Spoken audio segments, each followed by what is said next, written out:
Hi everyone, today let's talk about Tesla shares jumping 10%, as well as Qualcomm extending their deal with Apple. Then we'll look at the economic data, then we'll look at the charts, as well as my results for the day and my thoughts going into tomorrow's session. If you like trading stocks and options and making money, definitely like and subscribe. I make videos like this every single day that the markets are open, as well as Sundays, so make sure you hit the bell so you don't miss out on any future episodes. Welcome to the Portfolio Bulletin. Let's get started. So Tesla jumped massively today based on this Morgan Stanley report, up more than 10% on Monday, after an optimistic note of Tesla selling AI technology to other automakers and saving money using its own GPUs whenever possible versus the NVIDIA supply chain. They also raised their price target to $400 per share, up from the previous target of $250, which is basically what it was trading at right now. And then they believe that based on Dojo, which is their AI platform, it could add up to $500 billion to Tesla's market cap in the long term. So based on that, Tesla is around an $850 billion company. So if it adds $500 billion, that would be around a 58% increase from current prices, which would be an absolutely great investment. And then CEO Elon Musk said they're going to spend more than $1 billion on Dojo by the end of 2024. So continuing to develop Dojo at a rapid rate. And Elon is pretty good at developing these very difficult projects in a somewhat reasonable amount of time. He does tend to be a little bit optimistic on timelines, so do factor that in. But typically he does finish the project eventually. And again, that could add a massive market cap to Tesla. And they said they also expect Tesla to be able to generate around $2,160 every single month from vehicle owners in 2030 based on services enabled by Dojo. So that would be another massive driver for revenue and profit for Tesla, again supporting that $400 price target. We also had Qualcomm announcing their extension of their deal with Apple. This obviously pushed Qualcomm's price up today. They said they extended their deal out through 2026. So they're going to supply at least 2 more years of modems for Apple, and the continued sales should boost earnings. They mentioned about 21% of Qualcomm's revenue came from Apple in 2022, which is obviously a massive percentage, and securing that revenue for a couple years is definitely beneficial to the stock price. It is worth mentioning they expect to supply only 20% of modems in 2026, meaning that their relationship is going to end eventually and that it is expected to decline, but right now it is going to remain in place at least for another year and some change. Moving over to the economic calendar for today, 3-year note auction, 4.66%, pretty high, about 0.2% higher than the previous read. Looking at tomorrow, you got the 10-year auction, federal budget, not much going on tomorrow. Don't forget Wednesday is the big one for this week with core and headline CPI coming out at 8:30. So any positions that you hold into the close tomorrow will definitely experience a little bit of volatility from those announcements. Moving over to Max Payne, you can see it's still sitting at 440, stock price 448, put wall still at 440, some puts here at 445, and right now we're looking at a finish between 445 and 450. Total options, 4.4 million, put call ratio 2.4. Not much has changed here, still looking at a nice finish between those two levels. Moving over to the charts, looking at the SPY here on the hourly and the daily, you can see we gapped up. Dipped early in the session, threw a wick to the low, and then rallied right up to my level at 448.74. And then we sold off a little bit after hours from that level, momentum fading slightly on the shorter time frames. Looking at the daily chart, you can see we are in this structure here. The structure marks the tops pretty much throughout April and May. And then you can see this midline marks some of the intermediate tops before those all-time highs. And that's basically where we're at right now. And then we have the all-time highs on this darker trend line marking that previous high.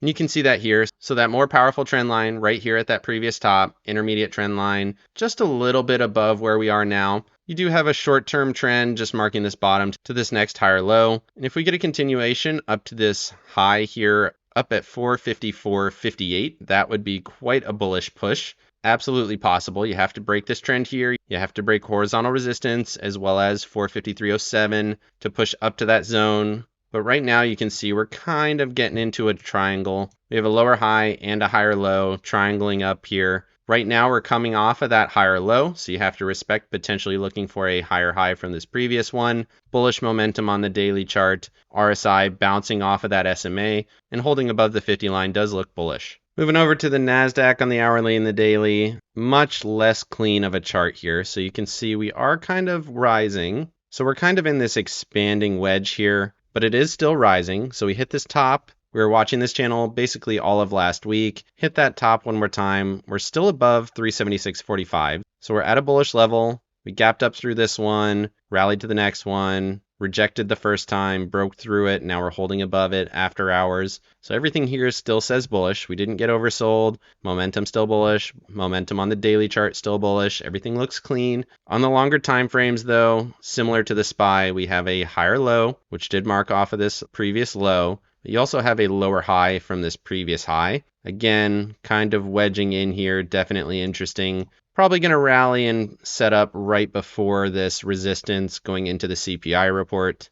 You get a good CPI report, this is going to give you a nice catalyst up to these previous highs, in my opinion. If we get a bad CPI report, we'll break down from this resistance, probably at least get back down to these previous lows, around 357.54 in my opinion. Moving over to the Russell and the Dow, both of these kind of look like junk. Russell did throw some wicks to the upside, which is interesting.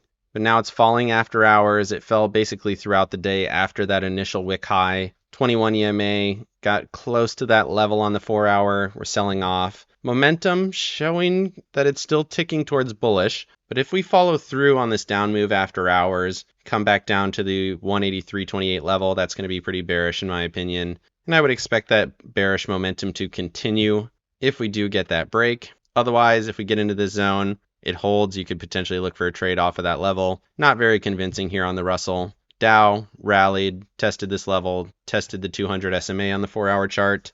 We're definitely at resistance. So you want to see it get above here, hold, and start to push to that next level. Momentum, bullish, RSI still bullish, but paying attention for any signs of rejection at this point. This is kind of an initial push through the 21 EMA. It wouldn't surprise me if we got a breakdown retest of that 21 at the cross and then you get the rally through. Certainly a possibility as well. So be a little bit patient at this resistance in my opinion. Moving over to Apple and Tesla. Apple gapped up, hit the 21, sold off a little bit, still a bullish day, momentum fading. It is technically above my level now at 178.58 and below 183.73. So you're trading this range, but definitely right at resistance. Tesla, the one we talked about based on the information that we got. Big gap up, big rally on the day. Everything looks super bullish here. Gapped through that first level, broke through the second level. Now you're looking forward to 80.06. You can see that previous level was important. If that level breaks, then I'm watching for 302. Moving over to Amazon and Qualcomm. I just wanted to highlight Amazon on an absolute tear today, up 3.5%. Pretty interesting structure. We're watching this structure early in March and April, and it really continued through that zone for a long time, hit that resistance and then chopped sideways and created a new area that we were watching. Now it rallied off of that support. Looks pretty bullish going into tomorrow. Qualcomm, big gap up. I don't really trade this pretty much at all, so I have very little technical analysis. But just based on the short term here on the daily chart, you can see we had a high, lower high. It's been in this kind of downward channel. You could argue maybe a low, slightly higher low potentially off of that news. You can see some volume coming through here recently. If you get a continuation and this structure starts to break, maybe this will be more appealing. But right now it just looks like a shorter term trade in my opinion based off the news. Moving over to Staples and discretionary. Staples continues to rally. We talked about this bottom forming. Looks clean. Want to see it get above 72.50, hold, rally up to 74. That would be nice. Technically, the structure is still bearish. The 9 is slightly above the 21, but we got that previously, and then we got the continuation lower off of that 55. So critical level here at the 55 EMA. Bullish momentum, bullish RSI does seem to be finding some strength. Discretionary, obviously a massive run off the Tesla news. Tesla continues to drive the consumer discretionary ETF here, and this is no big surprise. Broke through 170.68, and my next target is at 174.76. Moving over to breadth, 50 and 200-day averages. 200-day average, inside candle after wicking the highs, still bearish momentum. 50-day average, got a pretty significantly bullish day, engulfed the previous candle, held pretty much at the highs, bullish momentum, bullish RSI. Everything looks kind of clean here for a higher low setup. You want to see it break this midpoint and start to rally. We still have that divergence, and we're waiting to see if we get that follow through to the upside. Moving over to yields just for a moment. 2-year yield stalled out. 10-year gapped up and held basically at these previous highs. I would expect these to chop sideways for at least one more day before the CPI report, and then they'll probably have a pretty strong reaction one way or the other, depending on what we get in that report. Moving over to the dollar on the hourly and the daily, you can see we gapped lower, fell throughout the session here on the dollar. Big bearish engulfing candle coming off of that trend line, broke the next one, stopped right at my support at 104.41. Bearish momentum, bearish RSI here on the daily chart. Again, I'm not really expecting this to do anything crazy until we get the CPI report. If we get a nice CPI report, we could see this dollar break down and see equities rally. That would be bullish. But right now it's at support, and you do have to wait to see if it holds and watch that 9 EMA at 104.38. Moving over to JNK and TLT bonds, absolute doji on both of these. Slight gap up on JNK and then held at this highly traded zone. Makes sense. Continues to hold in that area. Big gap down off the 21 EMA on TLT. This looks more bearish. So we got the rally, big leg down, retrace, test, continuation lower in my opinion. RSI breaking down from the SMA. Again, still could be waiting for that CPI report, but this structure looks bearish. Moving over to the VIX, did not do much here today. Finished basically at the same level that we were at on Friday after gapping up slightly, hitting that 9 EMA and then moved lower. Could absolutely just continue to chop in this zone just like we did throughout basically June and July into the start of August before we had that spike in volatility. And right now this is a bearish structure. We have the 9 below the 21, which is below the 55 as well as the 144. So we're in line, bearish momentum, bearish RSI. And I would expect this to at least chop in this same zone, if not go lower. Moving over to my accounts, I did trade in and out of my IRA a little bit, but after looking at the IWM chart, I did not want to continue to hold that IWM position. It looked quite bearish going into the close, and I'm happy with that decision now. It looks even more bearish while I'm making this video. Looking at my other account, I did make a few $100s. I traded in and out of some positions. If you remember my Friday and Sunday videos, I did have a put and a call going into the day. I was able to take off that call for a small profit on the big dip in the midday.